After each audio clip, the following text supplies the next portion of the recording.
Blessings. And now I have the honor of bringing forward the person, the individual, whose faith, vision, and works brought us here today. The person whose life and spirit is every day a present-day living example of the spirit of Dr. Martin Luther King Jr. Y'all know who I'm talking about, so I don't need to say much more. I present to you our fearless leader, the Reverend Al Sharpton.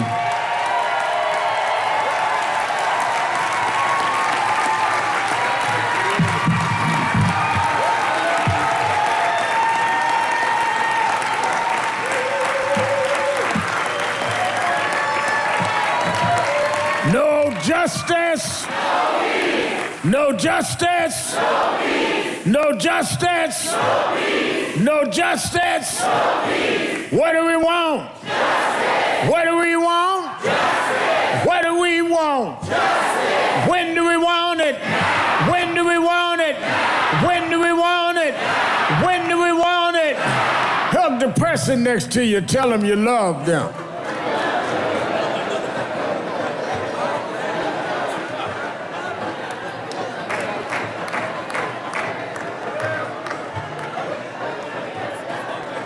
You may be seated.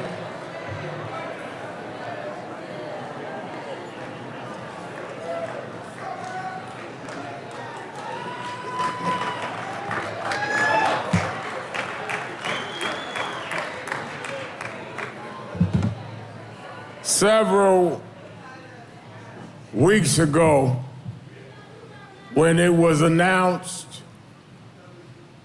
that this inauguration of Donald Trump was going to take place on Martin Luther King Day, we decided in National Action Network that we would have our public policy forum on Saturday as our Saturday rally and be in Washington because we want people to see the tale of two cities in one district.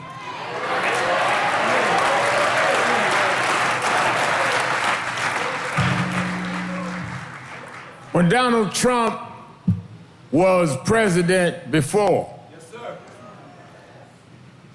he went in the Oval Office and he hung a portrait of his favorite president.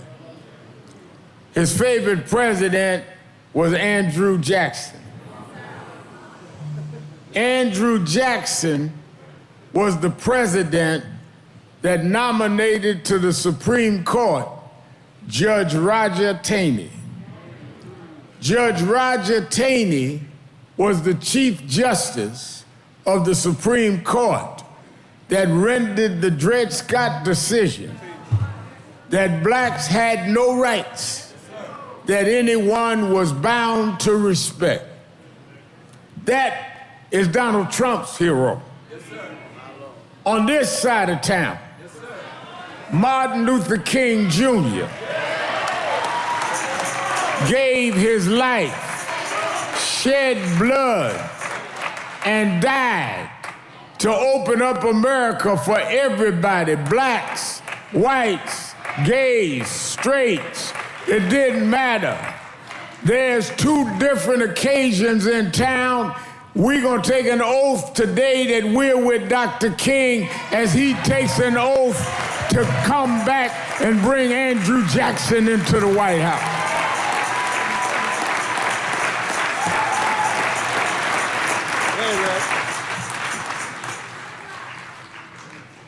While I was on my way here, they said to me that President Trump called the mayor of New York and late night and invited him to come down to the inauguration.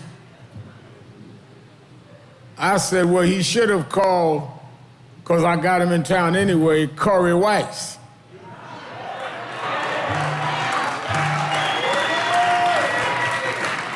Why should he have called Corey Weiss from You Around the Country? Don't know. In 1990, there was a white female viciously beat, despicably raped in Central Park.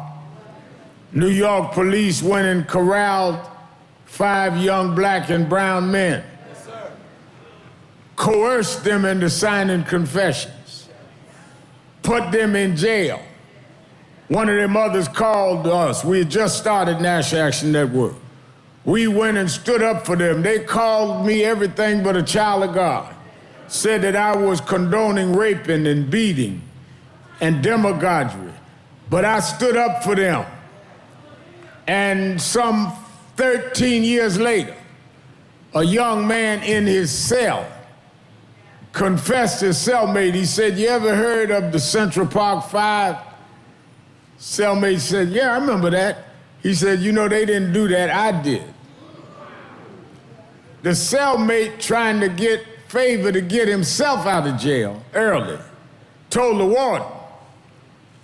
And they went and did the DNA check and found out the guy in the cell matched the dress of the bloodied woman that had been beaten. They had to therefore let it turn around and exonerate these 5 young men. Corey Weiss did 13 and a half years in jail for a crime he didn't commit. Others, 4 of them, time in jail. Donald Trump took out an ad in the newspapers and said, "Bring back the death penalty and execute these young men." And even when the city of New York said that we have to compensate them for the time they served that they were coerced into, he said, "Don't give them a dime." This summer, National Action Network took some of them on tour. And some of the political, they talk about they gave some money for it. No, we took money to bring them on tour to tell the country the Central Park 5 story.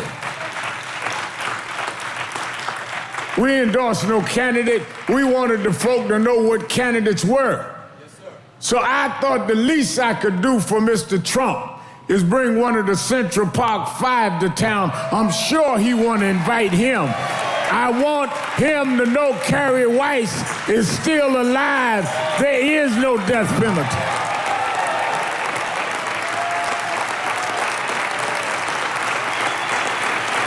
Raise your hand, Corey Weiss.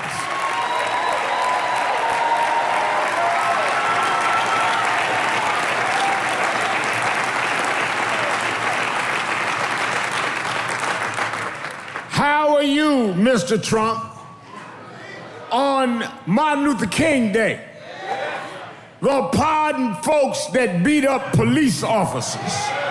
How are you, Mr. Trump, on the birthday or the federal holiday of a Prince of Peace and Nonviolence, gonna excuse those that caused death of Capitol Police in the nation's capital? How dare you, Mr. Trump?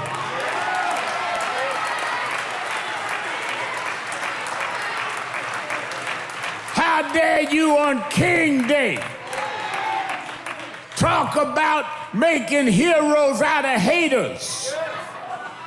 How dare you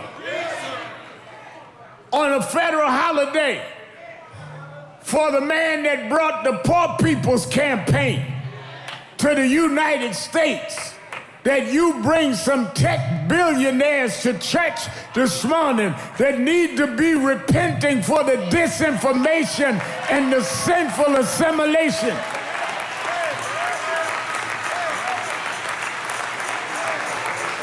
If everybody else is scared of you, I wasn't scared of you in 1990, and I'm not scared of you now.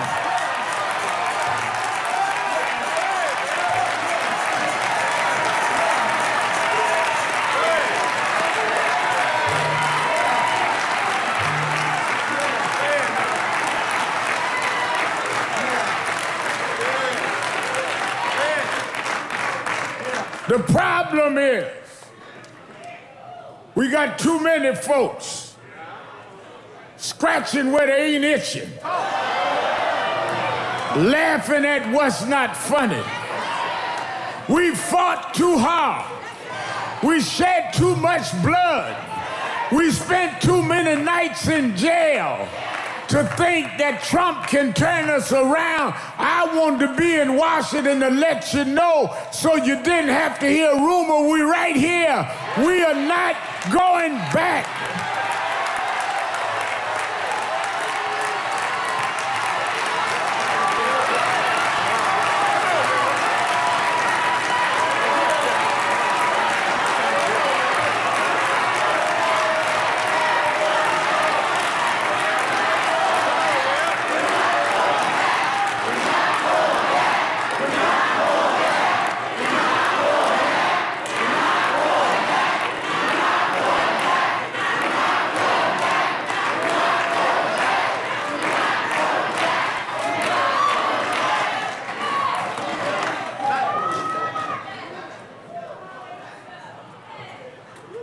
Now, Donald Trump used to try, even after we marshaled him, to act like he was gonna be all different. He gave free offices to the Wall Street Project of Reverend Jesse Jackson for a year when I was head of Ministers Vision Rainbow. Came to National Action Network's convention, 2002. Reporters don't do no research. They just writing everything he said. Then he came back in 2006. Now he called me a racist and a con man. Well, was I a con man when you used to come to our convention? Was I a con man when you gave Jesse free office space? You will be whatever it is to put you ahead. But some of us are standing on the same things that we always stood for. And some of us are not going to change now. You got some walking around. First of all, they lied and said that they're going to get all the black men to vote for them. Look at the facts. That did not happen.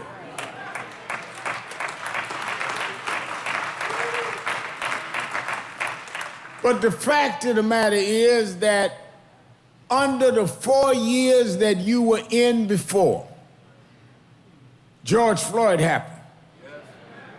Ahmaud Arbery was killed in Brunswick, Georgia. Breonna Taylor happened. You never stood up one time for justice for any of them. Never uttered a word of justice. And we got by. We built and had one of the largest gatherings in this district. We brought 200,000 people to the nation's capital around George Floyd. I call the march in a pandemic. You were right in the White House. We marched for Ahmaud Arbery. We convicted the police in George Floyd. We convicted the police in Ahmaud Arbery. We showed even under you we would fight and win anyhow, and we gonna fight these next 4 years no matter what you say.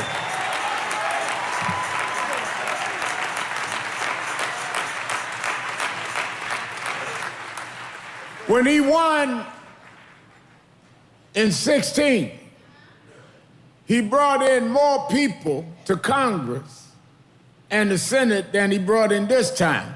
Though he got more votes, he brought in less coattail. So we got an easier fight. There ain't but 4 or 5 votes in the Senate between him and them, and there ain't but about 3 in the Congress. They act like we don't know how to tell these people, y'all got to run for re-election and we'll come in there and deal with that. That's why we got people from all over the country that rode buses all night long. Some couldn't even come from the South that we'd hide the buses because of the weather. But we said we coming anyhow. Because we don't want the only story coming out of Washington today that some billionaires went to church. Tell them some regular organizing people, black and white, Latino, gay and straight, came to Washington, the church, to put them on notice that we are not going to be turned around.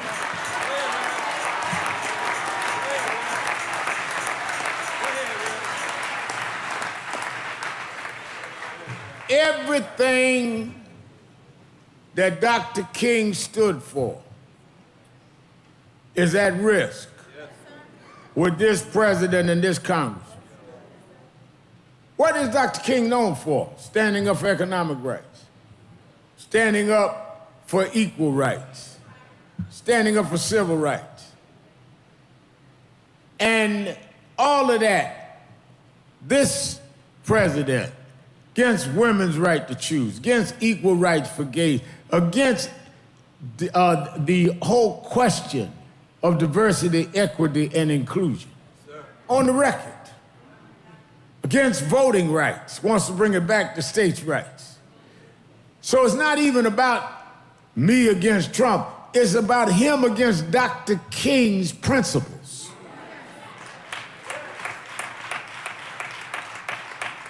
He said he wants to open up the files on Dr. King and Robert Kennedy and John Kennedy's death. Well, that is good. But you should also open up the books of Dr. King and read them.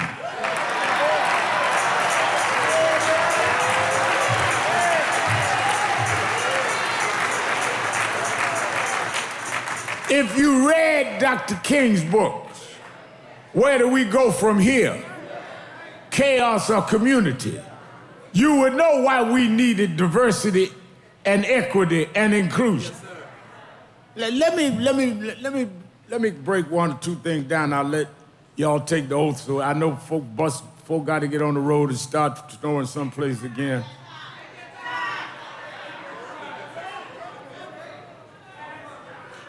When blacks were brought here in 1619,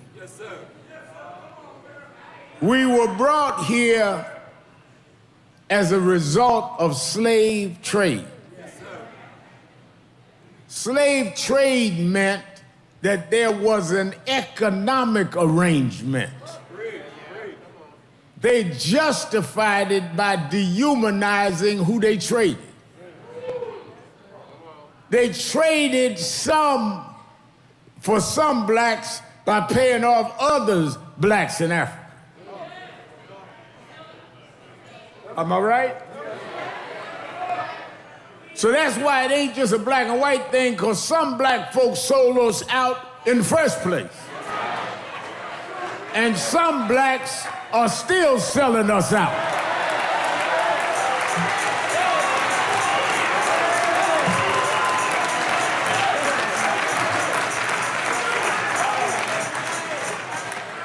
They brought us here in 1619. The biggest ports of enslaved Africans was in Charleston, South Carolina, and New York. That's where Wall Street came from. They built the wall to protect the colonialists from the Native Americans. Named it Wall Street, they built it with free labor. Now, watch this. Lamel McMorris, one of our board members, from 1619 on, we were here slaves.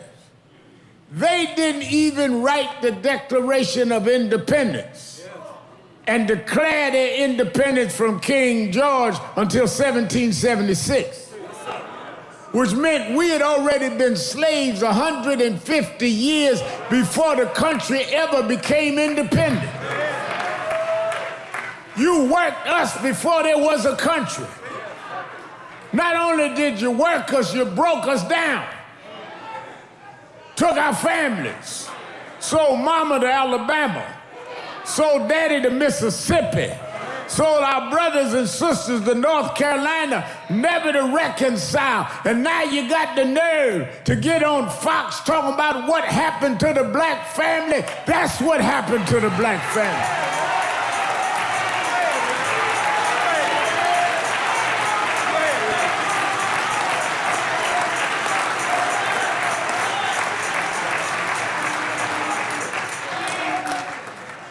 We worked with no wages.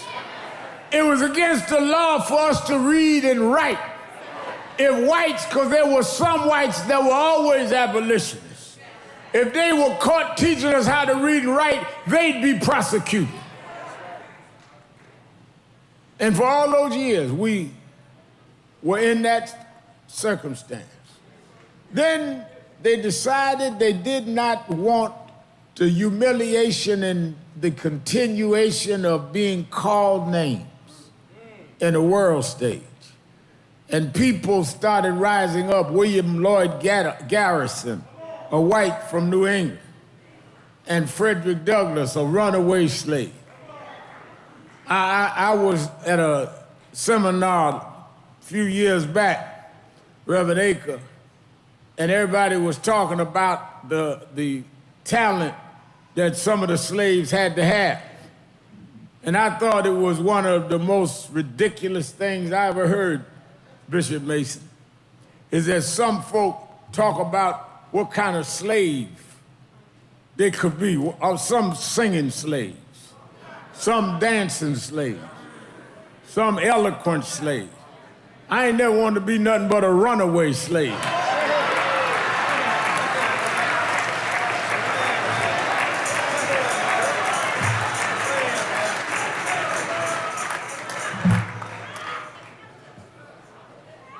We got into the 1700s, headed into the 1800s, and there was the division in the country between the North and the South. And Abraham Lincoln got elected president, and they began to separate the country. And they declared the South was going to secede and form the Confederacy. Now watch this. Lincoln said we must fight to save the Union. Garrison and Frederick Douglass said we need to end slavery. He said, no, this is not about slavery, it's about the Union. And they declared war and fought. Jefferson Davis became the president of the Confederacy, Abe Lincoln the president of the Union, and they fought for years, 5 years. And when they started losing at Shiloh and Petersburg and start getting north, coming down the Potomac River where we near now, that's when Lincoln decided reluctantly, maybe y'all are right, I'll free the slaves in the South and let them join the Union Army. Y'all need to stop saying Lincoln freed the slaves freed Lincoln.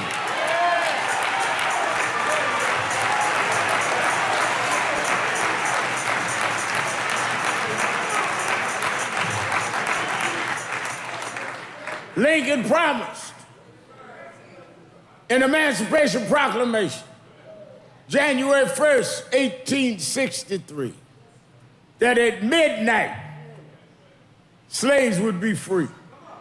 That's why, Sean, we have watch night service different than anybody else. Because watch night was for us, whether at midnight, we'd be able to walk off the plantation. And when midnight struck, we walked off, but remember now, we walked off with no money. We'd worked for 246 years and never got paid. We had no education. It was against the law to read and write. We had no family structure because you broke up our family, named our children after yourself. We were standing there with nothing. The only thing we had was our ability to convene and congregate. That was the birth of the black church.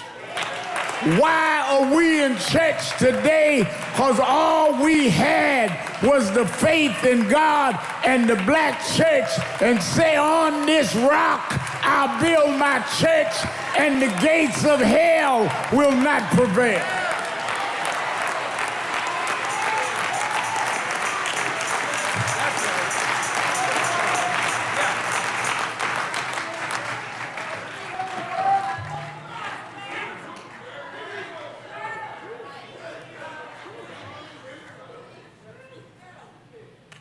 We fought and won the Civil War. For 12 years, they had Reconstruction. They had killed Lincoln. Andrew Johnson came back in, backlash. Killed Reconstruction, went all the way to Plessy versus Ferguson, and said that blacks could be unequal.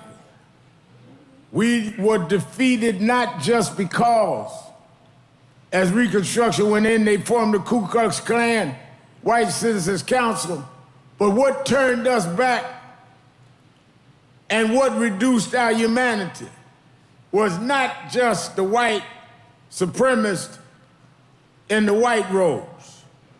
It was the white supremacists on the Supreme Court in the black robes. They changed the laws and made Jim Crow legal. And therefore lynching became the order of the day. They lynched 5,000 blacks between the end of Reconstruction and the 1950s. They lynched more blacks after slavery than during slavery, because they didn't kill us in slavery because they needed slaves.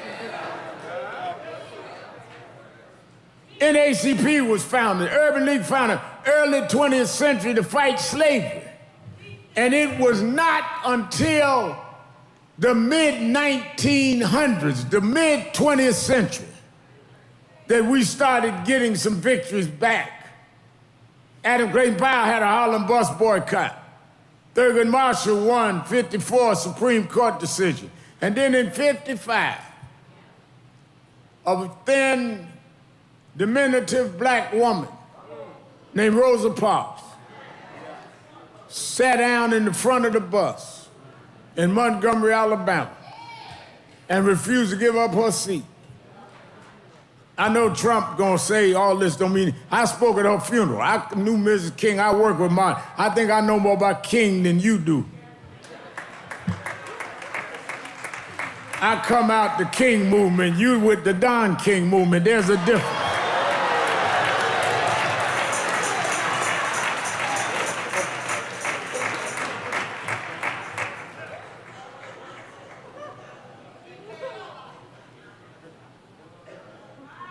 We saw when she sat down in front of the bus and she was arrested because the law was that she had no right to sit in the front. A black preacher in that town named Martin Luther King got with the other ministers. And Alphonso David, they said the law is against us. Society is against us. But one thing they cannot control is they can't make us spend our dollars on them buses. And they made up their mind that it was better to walk in dignity than ride in shame. It may be inconvenient, but I'd rather walk with my pride than take your low-down ride.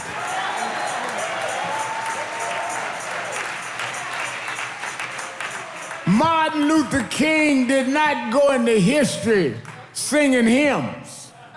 He did not go into history making eloquent speeches. He could do both. He went into history because he taught the people in Montgomery and later people around the world, if we discipline our dollars, we would make folk understand they have to respect us and regard us.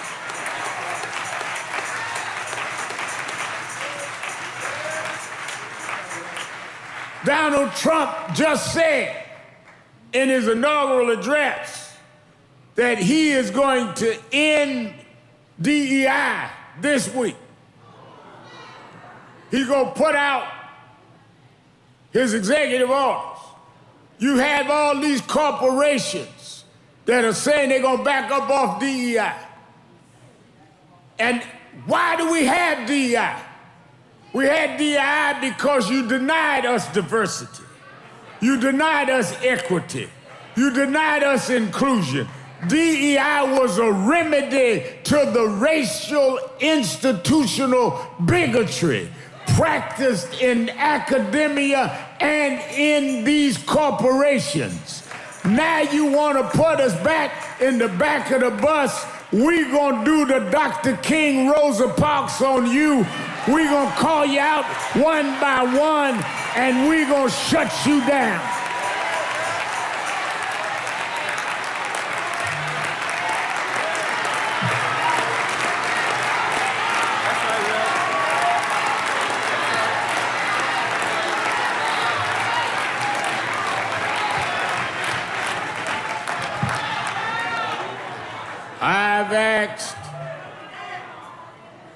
I've talked with Mark Morial of the Urban League. I've talked to others.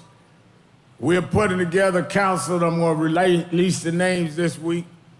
Alfonso David, for 90 days, they're going to do a study of what companies have pulled out of DEI and what companies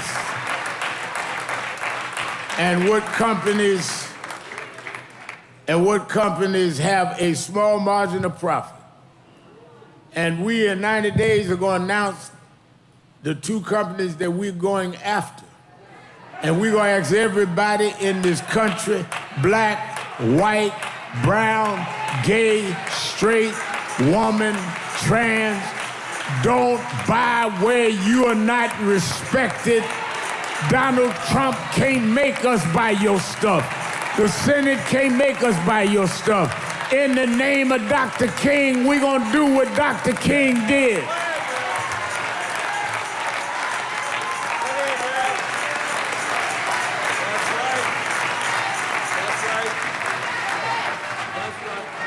Trump tweeted the other week, I'm a con man. Don't call me the coin man. I'm going to stop the coins from dropping in the wrong place.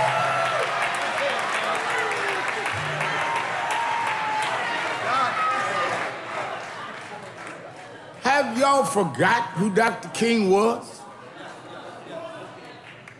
Dr. King was a boycotter. Dr. King shut down the bus company. We sitting up here letting companies talk to us like we ain't got no leverage. Take the bass out of your voice. Talk to me like I'm a grown man.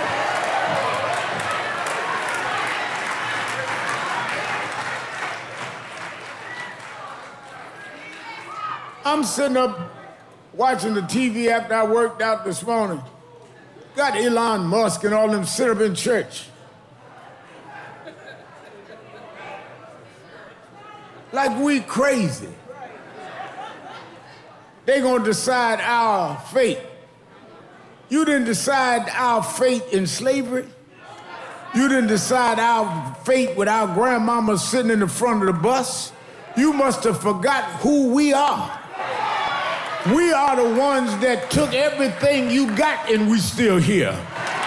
We're the ones that took bad food and made it soul food. We're the ones that knew science and astrology. You don't know who you messing with.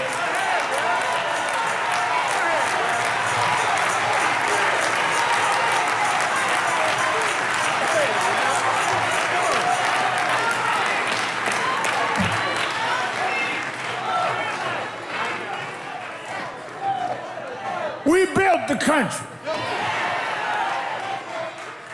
You can run any lie you want on us. You done everything you could to us, yet we still here.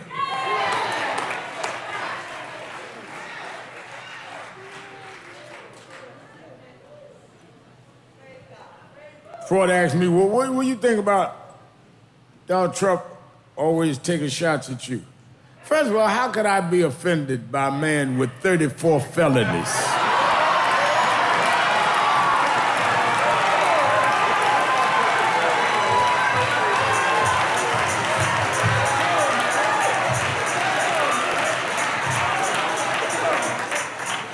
I'm a minister. I pray with felons. I don't get into back and forth with them.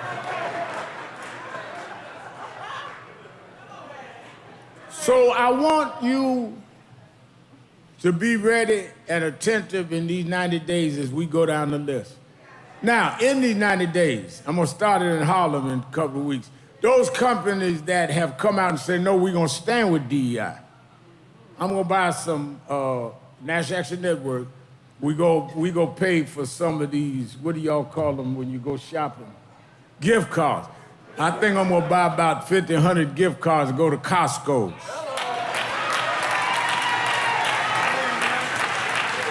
We're gonna support those companies that stand up and tell the truth. We're gonna change this argument. This ain't gonna be no Oval Office argument, Trump. This is gonna be an argument in the streets. We're gonna take it where it needs to be.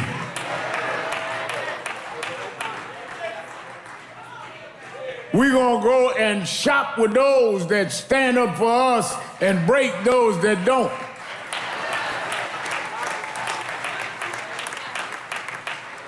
We ain't buying no electric cars, SpaceX, none of that stuff, no how much. I ain't trying to go to the moon, I'm trying to live right here in the district.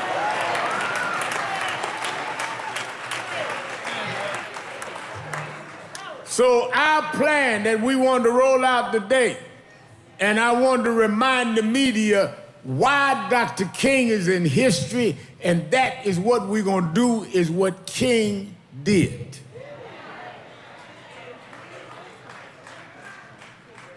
Trump talking about he wants to build a society of colorblind.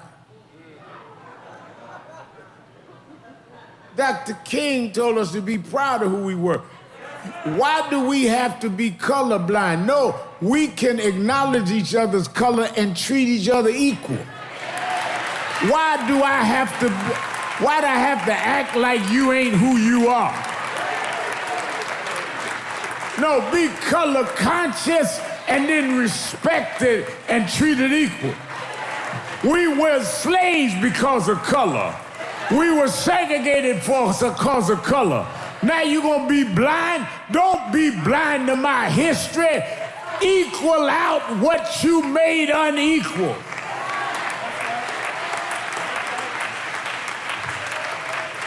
He want us to be colorblind because then they don't owe the equalizing out, Alfonso.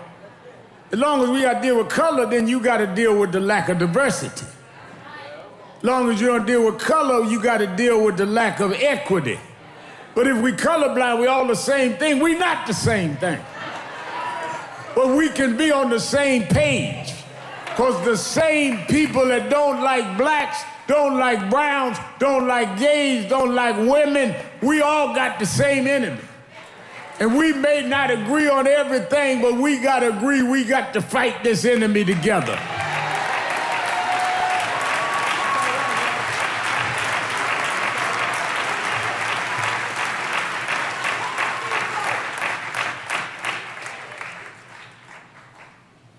Lastly, remember, Trump is powerful. Trump won by less than 2% of the vote. And we beat him before. I ain't never been scared of somebody already whipped.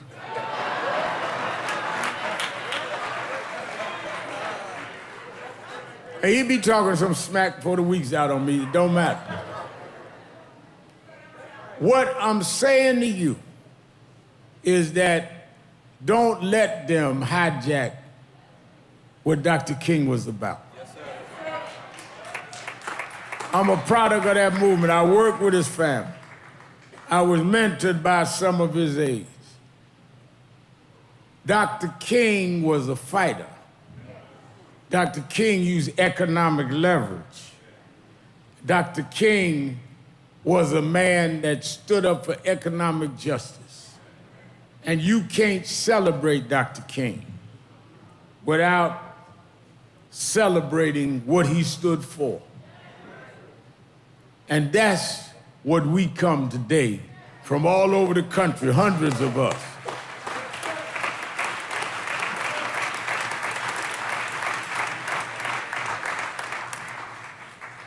And as we close, let me tell you this.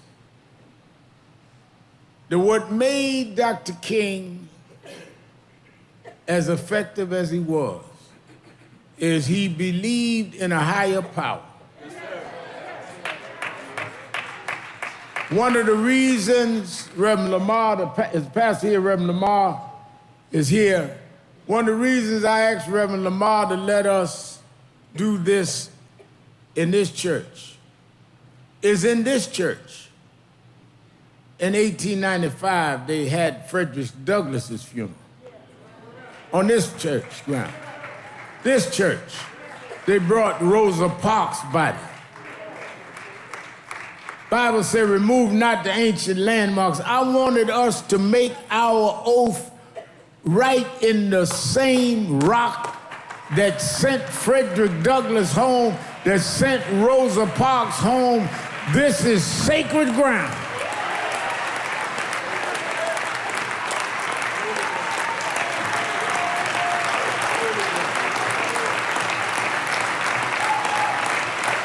I want us to stand in sacred ground and promise that we are not going to let nobody turn us around. Dr. King believed in a higher power. And every once in a while in history, we are tested. And Trump is nothing but a test. He's a test to our collective communities. He's a test to whether we can get past our sectarian differences and our philosophical disputes. He's a test as to whether we can get past our egos on who gonna get the most time in the news or who got the biggest followers on social media. It's a test. And I end by, since Lamar's here, I gotta be biblical a minute. I don't want him to say I didn't respect his pulpit. I often talk about the story. There was the battle between the Philistines and the Israelites. Yes, sir. And in those days, they used to get up Lamel on two hills and send down one from each of the opposing armies. And they would duel, and whoever won, that was the winner. The Philistines had this particular year a giant, 7 foot tall, had sword that was so heavy he had to have an armor bearer carry. And he came down in the mid place and challenged the Israelites. Said, send me one of yours, just send me one. He said, I'll make a deal with you. He said, if you kill me, whoever you send, will be your slave. But if I kill you, then you become mine. And this big giant threatened him. He had all the power, he had all the strength. He appeared omnipotent. And all of the Israelites who'd been trained in warfare, who'd been to boot camp, who'd been given the skills of wall mason, but they was afraid to fight this giant. But there was a little boy.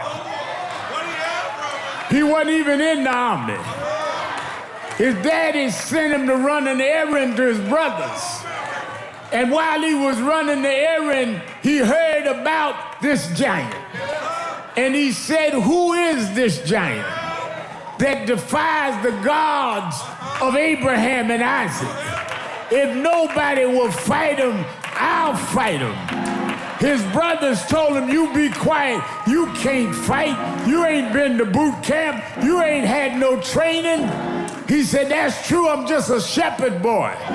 But I didn't have a degree in nothing else.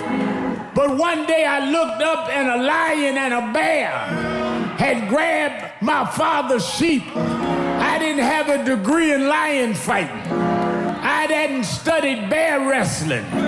But somehow I fought the lion and the bear. And the same God that gave me the strength to fight the lion and the bear, that same God will help me fight Goliath. I was in Harlem minding my own business, but they tell me there's a giant that y'all swearing in today, and they tell me y'all scared to fight that giant. I ain't been to one of the Ivy League schools. I'm not as classy as some of y'all downtown, but I'm not gonna let them. I heard there's a giant that defies Martin Luther King. There is a giant that defies Frederick Douglass. I come to Washington with my slingshot. I'm not scared of that giant. I'm not scared of that giant. The Lord is my shepherd. I shall not want. I can walk through the valley and shadow the death and fear no evil. He walks with me. He talks with me. He tells me I'm his own.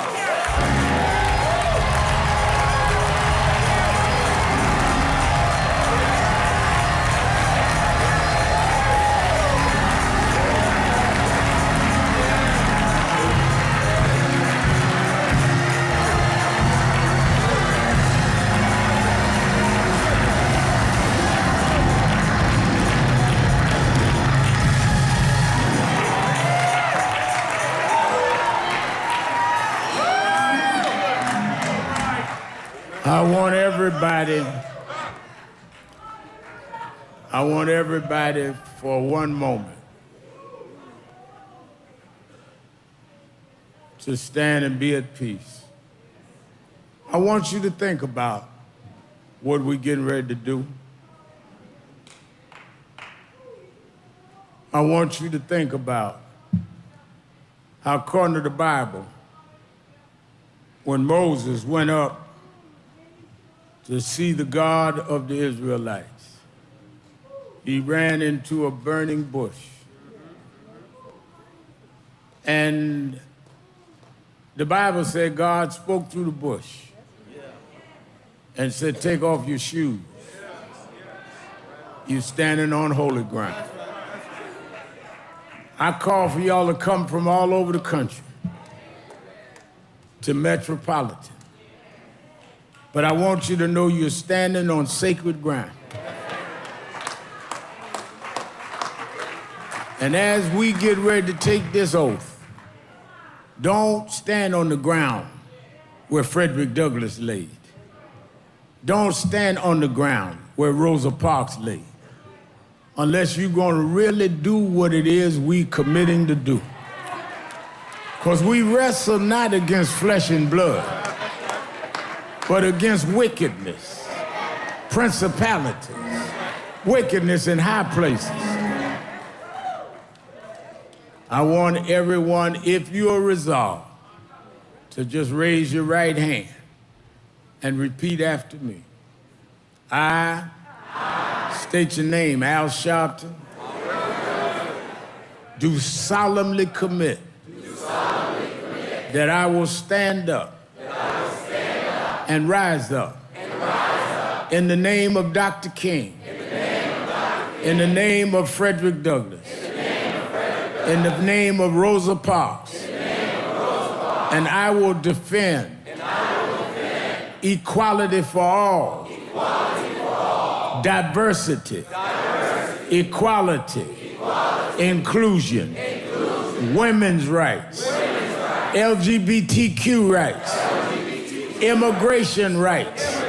I commit, I take this oath that I will not become like those I'm fighting. I'm not for violence, but I will peacefully stand against those that want to bring us down. I commit this in the house of God, on this sacred ground. So help me God. Congratulate yourself.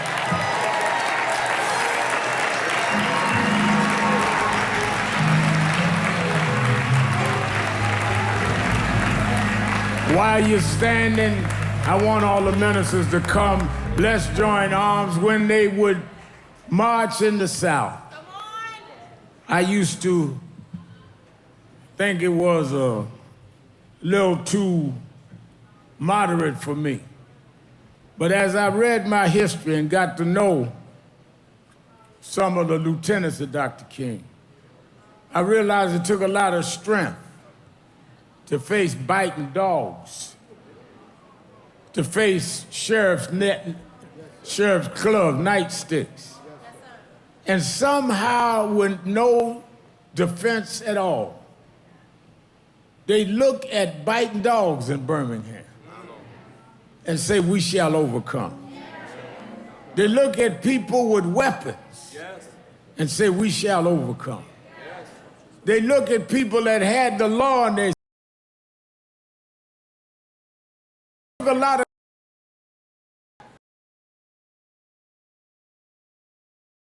down in my heart. I do believe we shall overcome. Oh, it's a big day for the right wing. They celebrating and they gonna have their little inaugural parties tonight, but we shall overcome. They got their billionaires, but we got the God of the universe. Show you God is in charge. They plan the parade, but God controls the weather. We shall overcome. Turn me around.